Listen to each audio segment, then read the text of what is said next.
వీడియోలో మనం 41 to 50 వరకు హిందీలో నంబర్స్ నేర్చేసుకుందాం. 41 ని మనం హిందీలో 41 అని అంటాము. 41. రిపీట్ ఆఫ్టర్ మీ.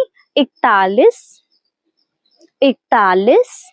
42 ని మనం హిందీలో 42 అని అంటాము. 42. 42. 43 ని మనం 43 అని అంటాము.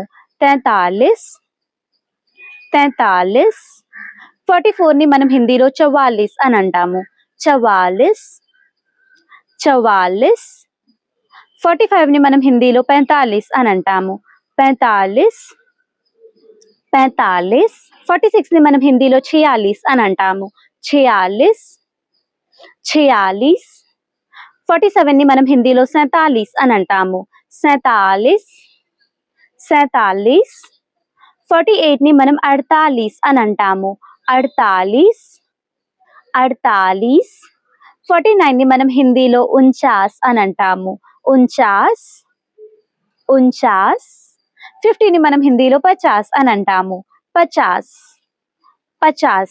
అలానే నెక్స్ట్ వీడియోలో మనం హిందీలో 51 to 60 వరకు నంబర్స్ నేర్చేసుకుందాం. మీకు కనుక 1 to 40 వరకు నంబర్స్ రాకపోతే ఒకసారి రీల్ సెక్షన్ లోకి వెళ్ళి చెక్ చేసుకోండి. నేను ఆల్రెడీ రీల్ పోస్ట్ చేసేసాను. Till then keep learning and thank you for watching.